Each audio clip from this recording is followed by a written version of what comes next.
नमस्कार, news plus में आपका स्वागत है। मैं हूं आपके साथ अजीत सिंह। ऑपरेशन सिंदूर की शुरुआत 6 से 7 मई 2025 को हुई, जिसमें भारतीय वायुसेना, थल सेना और नौसेना की संयुक्त कार्रवाई से शुरू हुई थी, जिसमें पाकिस्तान और पाक अधिकृत कश्मीर में घेरे में रखे गए आतंकवादी ठिकानों पर हमले किए गए। इसके तुरंत बाद पाकिस्तान और उसके सहयोगी राज्य समूह तुर्की, चीन, बांग्लादेश, इंडोनेशिया, मलेशिया ने भारत के डिजिटल बुनियादी ढांचे पर एक संगठित धमाका शुरू किया।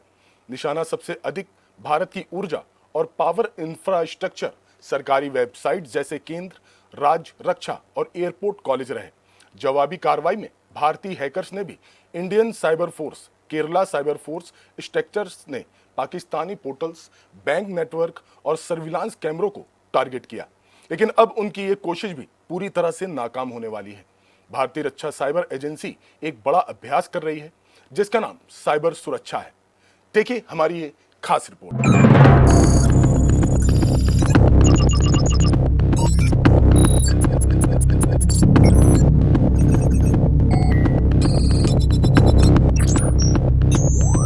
पाकिस्तान की दुनिया में क्या छवि है, ये हर कोई जानता है। आतंकवाद को पालना और आतंकवाद को अपना धर्म समझना शायद पाकिस्तान की यही सोच है।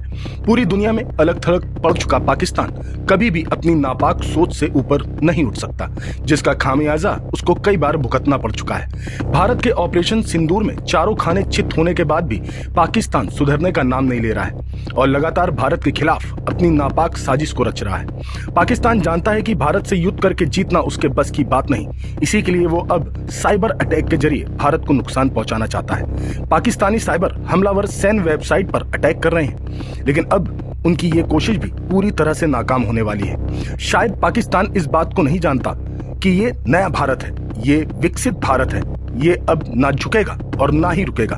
भारतीय रक्षा साइबर एजेंसी एक बड़ा अभ्यास कर रही है, जिसका नाम साइबर सुरक्षा है। ये अभ्यास इसलिए हो रहा है क्योंकि पिछले महीने ऑपरेशन सिंदूर से पहले पाकिस्तान हैकर्स ने हमारे सैन्य साइबर ढांचे पर हमला किया था। इस अभ्यास में देश भर की एजेंसियां और लोग भाग लेंगे। वो अपनी साइबर सुरक्षा कौशल का प्रदर्शन करेंगे। इसमें यह भी देखा जाएगा कि वो साइबर हमलों से कैसे निपटते हैं। यह अभ्यास असली साइबर हमलों जैसा होगा। इसमें महत्वपूर्ण सरकारी सुविधाओं पर होने वाले हमलों को भी शामिल किया जाएगा। हमारे अधिकारियों ने बताया है कि राष्ट्रीय स्तर की एजेंसियों और रक्षा क्षेत्र के 100 से ज्यादा लोग इसमें हिस्सा ले रहे हैं। यह अभ्यास असली साइबर खतरों जैसा बनाया गया है।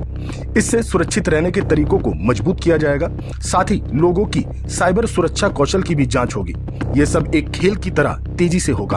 आपको बता दें, रक्षा साइबर एजेंसी ऐसे अभ्यास बार बार करेगी, जिससे हमेशा तैयार रहने में मदद मिलेगी। एजेंसी चाहती है कि सभी लोग सुरक्षा को सबसे पहले समझें और सुरक्षा प्रथम संस्कृति को अपनाएं।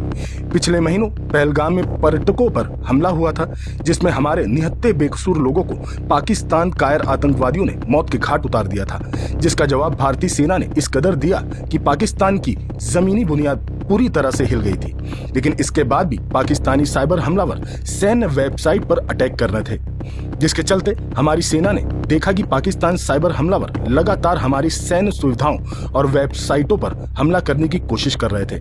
इसलिए हमारी साइबर एजेंसियों ने यह फैसला किया कि साइबर अभ्यास बहुत जरूरी है, ताकि हम अपने देश को साइबर हमलों से बचा सकें। साइबर सुरक्षा के चलते कंप्यूटर और इंटरनेट से जुड़े सिस्टम को सुरक्षित रख सके, ताकि पाकिस्तान ही नहीं दुनिया में कोई भी साइबर अटैक के जरिए हमें कोई नुकसान न पहुंचा सके।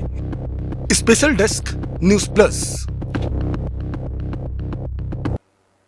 फिलहाल के लिए बस इतना ही। देश दुनिया की तमाम खबरों के लिए देखते रहिए न्यूज प्लस।